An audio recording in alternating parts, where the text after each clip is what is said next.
Hello friends, इस video में हम आपको बताएंगे कि किस तरीके से किसी एग्जिस्टिंग एरे के अंदर हम एक नए नंबर को कैसे इंसर्ट करेंगे। पिछले वीडियो में हमने आपको बताया था एरे के ऊपर परफॉर्म होने वाले डिफरेंट डिफरेंट टाइप के ऑपरेशंस के बारे में, जहाँ पे हमने देखा था ट्रावर्सल ऑपरेशंस के बारे में, इंसर्शन ऑपरेशन के बारे में, डिलीशन, सर्चिंग और सॉर्टिंग ऑपरेशंस के बारे में। तो इस वीडियो में हम आपको बताएंगे कि किस तरीके से किसी एग्जिस्टिंग एरे के अंदर हम एक नए नंबर को हम इंसर्ट करेंगे। ठीक है, इस प्रोग्राम में इस बात का ध्यान दीजिएगा कि जब भी हम एरे लेंगे, जब भी हम इंसर्शन का प्रोग्राम बनाते हैं तो उस केस में हम जो एरे लेते हैं, हम जितने नंबर स्टोर करेंगे हमेशा उससे ज़्यादा साइज लेते हैं। क्यों?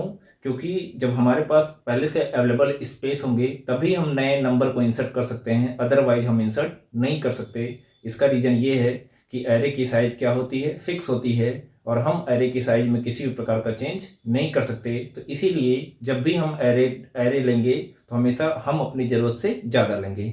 इसका मतलब ये हो गया कि अगर हमको एरे के अंदर 5 एलिमेंट को स्टोर कराना है तो हम साइज 10 देंगे, 20 देंगे, क्योंकि जब हमारे पास ज़रूरत स्पेस रहेंगे तभी हम नए एलिमेंट को इंसर्ट कर सकते हैं। इस वीडियो में हम आपको प्रोग्राम के साथ साथ एल्गोरिथम भी बताएंगे कि किस तरीके से किसी एग्जिस्टिंग एरे के अंदर नए एलिमेंट को हम इंसर्ट करेंगे। तो चलिए पहले हम एरे ले लेते हैं। एरे लेने के लिए क्या करना पड़ेगा हमको, इस तरीके से हमने एक एरे को डिक्लेयर कर लिया जिसकी मैक्सिमम साइज कितनी हो गई, 10। एक मिनिमम साइज ले लिया। ठीक, एक नया नंबर इंसर्ट करने के लिए एक नम नाम का वेरिएबल लेंगे। ठीक है, इंडेक्स नंबर को स्टोर कराने के लिए एक वेरिएबल लेंगे आई, और एक पोजीशन भी स्पेसिफाई करना पड़ेगा। जब हम एरे के अंदर नए एलिमेंट को इंसर्ट करेंगे तो किस पोजीशन पे इंसर्ट करेंगे, तो वो पोजीशन भी हमको बताना पड़ेगा। तो उसके लिए हमने एक वेरिएबल ले लिया जिसका नाम क्या है, पोजीशन। तो होगा क्या, अब हम क्या करते हैं, अभी सेमीकोलन नहीं लगाते हैं। ठीक है, इसलिए नहीं लगा रहे हैं क्योंकि क्या पता अभी और कुछ और वेरिएबल की नीड पड़े। ठीक है, आप लोग हेडर फाइल लिख लीजिएगा। अब हम क्या करेंगे, हमारे पास मैक्सिमम साइज कितना है, 10। मतलब हमारे पास कुल कितने ब्लॉक्स बने होंगे, हमारे पास कुल 10 ब्लॉक्स बने होंगे, क्योंकि हमने एरे की मैक्सिमम साइज कितना लिया हुआ है, 10।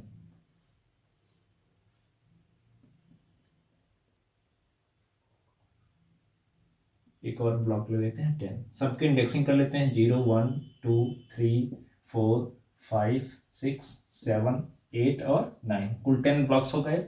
बाय डिफॉल्ट इसमें कौन सी वैल्यू होगी, गार्बेज, या मेज्यूम कर लेते हैं। ठीक है, अब हम क्या करेंगे, मिनिमम साइज देंगे, enter the size of an array, scanf mod d address of n. ठीक है, अब एन की वैल्यू अगर हम 4 देते हैं तो होगा क्या, एरे के अंदर कुल कितने एलिमेंट स्टोर हो जाएंगे, 4 एलिमेंट्स। स्टोर कैसे करेंगे, उसके लिए हमको क्या करना पड़ेगा, सबसे पहले एक मैसेज देंगे। हालांकि इंसर्ट कैसे करते हैं, एरे के अंदर एलिमेंट को कैसे इंसर्ट करते हैं, इसके पहले हम तमाम एरे के ऊपर डिफरेंट डिफरेंट टाइप के वीडियो हमने ऑलरेडी अपलोड कर दिए हैं, जहाँ पे आप देख सकते हो कि एरे के अंदर किस तरीके से एलिमेंट को इंसर्ट किया जाता है।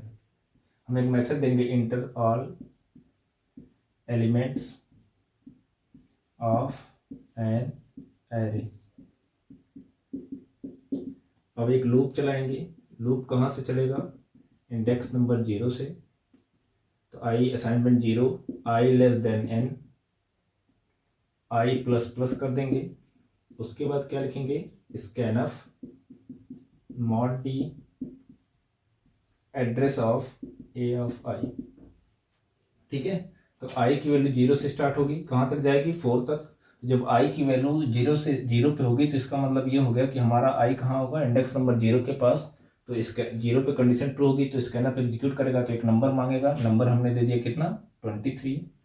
अब चूंकि इस फॉर के लिए सिंगल लाइन स्टेटमेंट है तो यहीं से कंट्रोल ट्रांसफर हो जाएगा, आई की वैल्यू इंक्रीमेंट करेगा, कितना हो जाएगा, 1। 1 लेस देन 4 की कंडीशन होगी ट्रू, तो फिर स्कैनर एक नंबर मांगेगा। हमने नंबर दे दिया कितना, 16। तो 16 कहाँ जाके स्टोर हो जाएगा, इंडेक्स नंबर 1 पे। तो इस तरीके से हम ये एज्यूम कर लेते हैं कि एरे के अंदर कुछ भी एलिमेंट हम ले लेते हैं, इस तरीके से एरे के अंदर एलिमेंट स्टोर हो जाएंगे। फाइनली जब आई की वैल्यू 4 होगी तो कंडीशन होगी फॉल्स। ठीक है, अब आप देख सकते हो एरे के अंदर जो मैक्सिमम साइज हमने लिया था, है ना, उसमें से हमने 4 ब्लॉक्स में, मतलब मैक्सिमम ब्लॉक्स कितने थे 10, उनमें से 4 ब्लॉक्स में हमने नंबर को स्टोर कर लिया है। ठीक है, बाकी जो बचे हुए स्पेसेज होंगे उसमें क्या होगा, गार्बेज वैल्यू। ठीक है, तो इंसर्शन में ही तो करना होता है कि इंसर्शन में हमने आपको बताया था कि इंसर्शन ऑपरेशन के अंतर्गत हम एक एरे लेते हैं जो कि हम ले चुके हैं। उसके बाद हम क्या करते हैं, पोजीशन स्पेसिफाई करते हैं। पोजीशन या तो आप स्पेसिफाई करो या तो आप नए नंबर को इंसर्ट कर लो। दोनों में से कोई भी एक टास्क आप किसी भी एक टास्क के ऊपर ऑप्शन परफॉर्म कर सकते हो। तो हम पहले पोजीशन दे देते हैं, इंटर द पोजीशन, मतलब किस पोजीशन पे एंटर करना चाहते हो। तो पोजीशन के लिए ध्यान दीजिएगा। यहाँ पे हमने एक वेरिएबल लिया हुआ है POS नाम का, तो इसके अंदर हम वैल्यू इंसर्ट कर लेते हैं, एड्रेस ऑफ POS। ठीक है, एरे हमने ऑलरेडी ले चुका है, हम ले चुके हैं। अब पोजीशन की वैल्यू यदि हम मान लीजिए लेते हैं कितना 1। ठीक है, तो पोजीशन 1 लेने का मतलब ये हो गया कि हम इस पोजीशन पे, मतलब इंडेक्स नंबर 1 पे नए नंबर को इंसर्ट करना चाहते हैं। तो हमने पोजीशन ले लिया। अब इसके बाद अगला टास्क क्या है, अगला टास्क ये है कि हम उस नंबर को इंसर्ट करेंगे जिसको हम, है ना, जिसको हम इस एरे के अंदर स्टोर करना चाहते हैं। तो उसके लिए क्या करेंगे, लिखेंगे इंटर ए नंबर, प्रिंटफ इंटर ए नंबर। ठीक है, ये वो नंबर है जिसको हमारे द्वारा एरे के अंदर स्टोर किया जाएगा। इसके लिए हमने कौन सा वेरिएबल लिया हुआ है, नम नाम का। तो यहाँ पे क्या हो जाएगा, एड्रेस ऑफ नम। अब मान लीजिए कि जो नया नंबर हमको इंसर्ट करना है, ठीक है, जो नया नंबर पोजीशन कितना हमने दिया हुआ है, पोजीशन की वैल्यू 1, n की वैल्यू 4 और नम की वैल्यू मान लीजिए हमने कितना दिया हुआ है, स्पेस की प्रॉब्लम है, चलिए यहाँ पे कर लेते हैं। नम की वैल्यू कितनी हम ले रहे हैं, 50। यानी ये जो 50 हमारे द्वारा यहाँ पे एंटर किया जाएगा, इस 50 को हम इस एरे के इंडेक्स नंबर 1 पे क्या करेंगे, स्टोर करेंगे। ठीक है, अब होगा क्या, कुछ लोग के माइंड में ये आ रहा होगा कि बहुत सिंपल है। सिंपल होने का मतलब ये होगा कि हम डायरेक्ट ऐसे कर सकते हैं, ए ऑफ POS की वैल्यू हमने कितना एज्यूम किया हुआ है, कितना माना है, 1। तो ए ऑफ POS लिखते हैं, POS का मतलब हो गया 1, और डायरेक्ट आप असाइन कर दो किसको, नम को। लेकिन अगर इस तरीके से लिखते हैं तो यहाँ पे एक प्रॉब्लम है। प्रॉब्लम ये है कि जब ये स्टेटमेंट एग्जीक्यूट करेगा तो जो नम की वैल्यू होगी 50, वो चली जाएगी ए के इंडेक्स नंबर 1 पे, मतलब 50 तो स्टोर हो जाएगा। लेकिन दिक्कत क्या आई, दिक्कत ये आई कि 50 को स्टोर करने के चक्कर में हम 16 को लॉस कर बैठे। 16 देखिएगा गायब हो गया एरे से। तो इंसर्शन में इस बात का हमेशा ध्यान रखा जाता है कि कोई भी एलिमेंट हटना नहीं चाहिए एरे से। समझ में आई बात। तो इसके लिए हमको क्या करना पड़ेगा, इसका मतलब ये हो गया कि यह जो स्टेटमेंट लिखा गया है पूरी तरीके से गलत है। तो अब हम कैसे इंसर्ट करेंगे, तो इसके लिए क्या करना है आपको, सबसे पहले एरे के अंदर स्पेस बनाना है। स्पेस बनाने का मतलब ये हो गया कि जैसे यहाँ पे 16 था, हम ऐसा क्या करें कि ये 16 कॉपी होके यहाँ आ जाए। देखिए, मतलब 16 को हम यहाँ पे रख लेंगे तो होगा कि अगर 16 को यहाँ पे रखेंगे तो 7 चला जाएगा। ठीक है, तो अब हमको हमारे माइंड में आना चाहिए कि डायरेक्ट तो हम असाइन कर नहीं सकते, तो हमको सबसे पहले क्या बनाना पड़ेगा, स्पेस। ठीक है, स्पेस बनाएं या यूं कहें, इसी चीज को मैं दूसरे शब्दों में आपको बताता हूं, वो ये है कि हम कुछ ऐसा करें कि 16 की एक कॉपी इधर चली आए। अच्छा देखिए, तो जब 16 की एक कॉपी हम इधर रखेंगे तो होगा क्या, 7 लॉस हो जा रहा है, 7 को भी लॉस नहीं होने देना है। तो जब भी इंसर्शन करना हो तो आप एक काम करना कि हम लास्ट से स्टार्ट करेंगे, सबसे लास्ट से। लास्ट वाले एलिमेंट को हम क्या करेंगे, मैं इस आई को हटा देता हूँ, लास्ट वाले एलिमेंट को हम शिफ्ट करके कहाँ ले जाएंगे, यहाँ पे। मतलब इस 10 को शिफ्ट कर दें यहाँ पे तो 10 की एक कॉपी यहाँ आ जाएगी। अब 7 को शिफ्ट कर देंगे यहाँ पे तो 7 यहाँ आ जाएगा। फिर 16 को शिफ्ट कर देंगे यहाँ पे। तो इस तरीके से होगा क्या कि सारे एलिमेंट एक एक करके राइट साइड में शिफ्ट हो जाएंगे। उससे बेनिफिट क्या होगा कि जो एलिमेंट लॉस हो रहा था वह एलिमेंट लॉस नहीं होने पाएगा। तो इंसर्शन में यही एल्गोरिथम है, ध्यान दीजिएगा। हमको स्टार्ट कहाँ से करना है? लास्ट से एक एक एलिमेंट को क्या करेंगे राइट की तरफ शिफ्ट करेंगे। कैसे करेंगे उसको हम बताते हैं। सबसे पहले हमको लास्ट पे आना है, तो लास्ट पे आने के लिए हम क्या करेंगे, सीधे यहाँ पे लिखते हैं for i is equal to n-1। n की वैल्यू कितनी है? n की वैल्यू ध्यान से देखिए 4 है, यानी 4-1 करेंगे तो कितना हो जाएगा? 4-1 का मतलब हो गया 3, यानी 3 देखिए हमारा लास्ट वाले पोजीशन पे आ गया कि नहीं आ गया। इंसर्शन में हमेशा लास्ट से स्टार्ट करेंगे, लास्ट से एक एक एलिमेंट को राइट की तरफ क्या करेंगे? शिफ्ट करेंगे। तो जैसे ही हम ये स्टेटमेंट एग्जीक्यूट करेगा तो i is equal to n-1 होगा। ठीक है, अब होगा क्या, हमको आना कहाँ तक है, कहाँ तक शिफ्टिंग करनी है? पोजीशन तक। यानी हम क्या लिखेंगे, i greater or equal to POS का मतलब पोजीशन की वैल्यू कितनी है? 1, यानी यहाँ पे कितना हो जाएगा? 4-1 का मतलब हो गया 3, तो i 3 पे आ गया। तो यहाँ पे देखिए 3 और पोजीशन की वैल्यू कितनी है? 1, 3 greater or equal to 1, condition होगी ट्रू। और फिर क्या करेंगे, यहाँ पे i को घटाएंगे, क्योंकि 3 से 2 पे पहले 3 को शिफ्ट करेंगे, फिर 2 के एलिमेंट को शिफ्ट करना है, फिर 1 के एलिमेंट को शिफ्ट करना है। 23 को शिफ्ट करने की जरूरत नहीं है। अब आपके माइंड में आ रहा होगा कि राइट की तरफ ही क्यों शिफ्ट कर रहे हैं, लेफ्ट की तरफ भी शिफ्ट कर सकते हैं। तो लेफ्ट की तरफ हम शिफ्ट नहीं कर सकते, क्यों? क्योंकि हमारे पास जो अवेलेबल एक्स्ट्रा स्पेसेज हैं वो किधर है? राइट की तरफ है। तो जब भी एलिमेंट की शिफ्टिंग होगी राइट की तरफ होगी, लेफ्ट की तरफ कभी भी शिफ्टिंग नहीं होगी। तो इसीलिए हम राइट से स्टार्ट करेंगे। ठीक है, तो अब करना क्या है, देखिए A3 के एलिमेंट को कहाँ भेजना है? A4 पे। तो हम डायरेक्ट ऐसे नहीं लिख सकते हैं कि A3 के एलिमेंट को A4 में भेज दो। क्यों? क्योंकि अगर यहाँ पे हमने कांस्टेंट वैल्यू का यूज कर लिया तो हर बार वही होगा, A3 की वैल्यू A4 में जाएगी, A3 की वैल्यू A4 में जाएगी, जब तक ये लूप की कंडीशन ट्रू होगी। तो हम करेंगे क्या, यहाँ पे लिखेंगे A है ना। और देखिए यहाँ पे क्या करेंगे, यहाँ पे 3 था तो यहाँ पे 4 होना चाहिए। तो इसका मतलब ये हो गया, जब यहाँ i है तो यहाँ पे क्या कर लेंगे, i+1, दैट्स इट। ठीक है, अब देखिए क्या हो रहा है, i से 3 हो गई, तो यहाँ पे 3 greater or equal to 1, condition होगी ट्रू। तो i का मतलब 3, तो A3 की वैल्यू कहाँ चली जाएगी? i+1 का मतलब 3+1 कितना हो गया? 4, यानी A3 का एलिमेंट कहाँ चला गया? A4 में। तो हमको मिला क्या,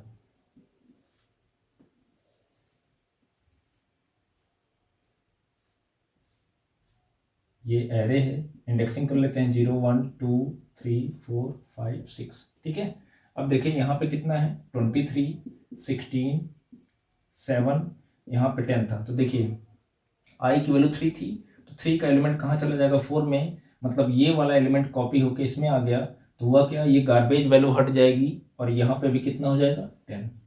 अब देखें 10 की एक कॉपी जो कि इंडेक्स नंबर 3 पे थी वो 4 पे चली गई, यानी 10 को हमने कॉपी करके एक जगह सुरक्षित रख लिया है। अब हम क्या करेंगे, अब देखिए इस फॉर के लिए सिंगल लाइन स्टेटमेंट है, तो यहीं से जाएगा, क्या करेगा, i की वैल्यू घटाएगा। i की वैल्यू क्यों घटा रहे हैं? क्योंकि 10 को तो हमने शिफ्ट कर लिया, अब हम 7 को शिफ्ट करेंगे कहाँ पे? इंडेक्स नंबर 3 पे। यानी जैसे i की वैल्यू घटेगी तो जो i की वैल्यू 3 थी वो कहाँ आ जाएगी? इंडेक्स नंबर 2 पे। देखें यहाँ से गया तो यहाँ पे i की वैल्यू सब्ट्रैक्ट कर लिया, तो i की वैल्यू घटेगी तो कितनी हो जाएगी? 2 हो जाएगी। तो फिर देखिए 2 पे कंडीशन चेक किया जाएगा, i की वैल्यू 2 है, पोजीशन की वैल्यू 1 है, 2 ग्रेटर आर इक्वल टू 1 के, कंडीशन होगी ट्रू। तो होगा क्या, A का मतलब 2, तो A का एलिमेंट, A मतलब 7, A का एलिमेंट कहाँ चला जाएगा? A+1, A+1 का मतलब A+1 का मतलब हो गया 3, यानी A की वैल्यू किस में शिफ्ट हो जाएगी? A3 में। तो होगा क्या, यहाँ पे हो जाएगा 23, यहाँ पे हो जाएगा 16, यहाँ पे हो गया 7, और यही 7 यहाँ पे चला आएगा, और यहाँ पे हो गया 10। यानी अब ये 10 अगर हट भी जा रहा है तो कोई फर्क नहीं पड़ रहा, क्योंकि 10 देखिए यहाँ पे सुरक्षित कॉपी करके हमने रख लिया था। अब देखें इसकी भी इंडेक्सिंग कर लेते हैं 0 1 2 3 4 5 6, और ये तो हमारा एरे है। ठीक है, फिर जाएगा i को घटाएगा, तो i कहाँ था? 2 पे, देख सकते हैं i की पोजीशन क्या है? 2 है।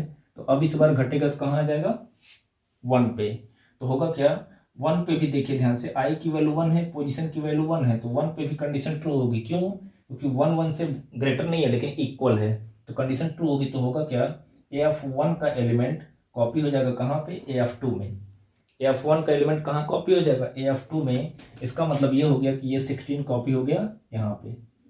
तो अब होगा क्या, यहाँ पे कितना हो जाएगा 23, 16, यही 16 यहाँ पे आ गया, 7 7 10, सॉरी ये 16 यहाँ पे आया ना, तो यहाँ पे 10 हो जाएगा, बाकी यहाँ पे गार्बेज गार्बेज गार्बेज, एक हट गया है।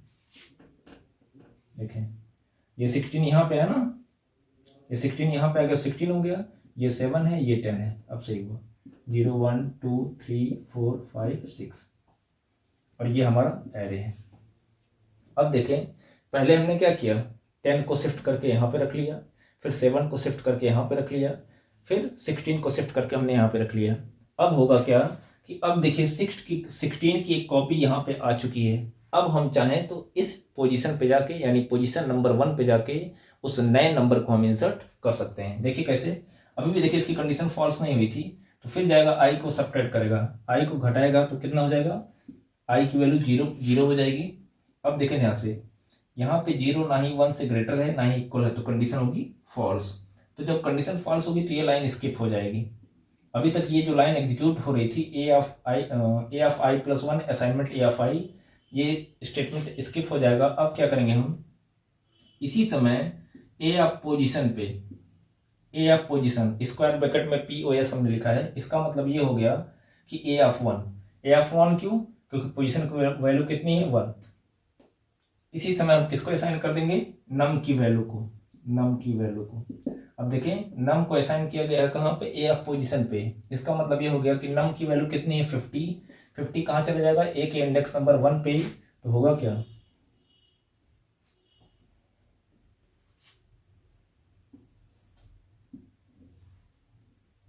यहाँ पे 23, यहाँ पे ए का इंडेक्स नंबर यही तो है 50, यहाँ पे 16, यहाँ पे 7, यहाँ पे 10, और बाकी जो बचे हुए स्पेस होंगे वहाँ पे क्या होगा, गार्बेज। आप देख सकते हो कि इस इंसर्शन के दौरान कोई भी एलिमेंट एरे से रिमूव नहीं हुआ क्या कि पहले एरे के अंदर 4 एलिमेंट थे, और जब हमने नया एक एलिमेंट इंसर्ट कर दिया तो अब एलिमेंट की संख्या कितनी हो गई, 5। तो ये तो हो गया आपका एल्गोरिथम, और ये हो गया आपका प्रोग्राम। अभी प्रोग्राम एंड नहीं हुआ है, क्योंकि अभी तो हमने इंसर्ट किया है। अब इंसर्ट करने के बाद हमको ये भी चेक करना होगा कि क्या वास्तव में एरे के अंदर एलिमेंट स्टोर हुआ कि नहीं हुआ। तो उसके लिए हमको क्या करना पड़ेगा, जो नया एरे हमको मिला है इंसर्शन के बाद, उस एरे को क्या करेंगे, हम प्रिंट करेंगे। तो उसके लिए क्या करना पड़ेगा उसके लिए हम फिर एक लूप लेते हैं, और इसको स्टार्ट करते हैं कहाँ से, 0 से कहाँ तक। अब देखिए एक प्रॉब्लम यहाँ पे हम स्किप कर गए, पहले एलिमेंट की संख्या कितनी थी 4, अब एलिमेंट की संख्या कितनी हो गई 5। तो हम क्या करेंगे, इसके बाद हम लिखेंगे यहाँ पे n++। क्या करेगा, एरे की साइज को, जो 4 था, तो n++ का मतलब कितना हो गया 4+1 का मतलब कितना हो गया 5, यानी n की वैल्यू अब जाके कितनी हो गई 5 का। क्यों हो गई, क्योंकि एरे के अंदर कुल कितने एलिमेंट हो गए 5। अब हम क्या करेंगे, इसके बाद का कोड हम यहाँ लिखते हैं, सारे एलिमेंट को प्रिंट करेंगे। तो एक मैसेज देंगे, printf all elements of array after, आगे का हम इधर लिख दे रहे हैं इंसर्शन इंसर्शन के बाद जो नया एरे है उसके एलिमेंट नीचे दिए गए हैं। एक्सेस कराने के लिए क्या करेंगे, 0 चलाएंगे, n semicolon ++i, printf mod d/n, और यहाँ पे हम a ऑफ i की वैल्यू को क्या कर देंगे, प्रिंट कर देंगे। उसके बाद क्या करेंगे, गेट ch और लगा देंगे सेमीकोलन। हमको किसी और एलिमेंट की जरूरत नहीं पड़ी, अब जाके यहाँ पे भी हम सेमीकोलन लगा सकते हैं। ठीक है, इस प्रोग्राम को आप सिस्टम पे राइट करके रन करा के देखिएगा, तो आपका प्रोग्राम पूरी तरीके से प्रॉपरली वर्क करेगा। ठीक है, अब देखें यहाँ पे क्या होगा कि 0 से लेके अब इस बार n की वैल्यू कितनी हो चुकी है 5, तो ये 0 से लेके कहाँ तक चलेगा 5 तक चलेगा। तो 0 से लेके 5 तक चलेगा तो क्या होगा, जब i की वैल्यू 0 होगी तो प्रिंट करेगा किसको, a ऑफ 0 को, यानी किसको प्रिंट कर देगा 23 को। फिर आई की वैल्यू जाके इंक्रीमेंट करेगा, तो आई की वैल्यू कितनी हो जाएगी 1।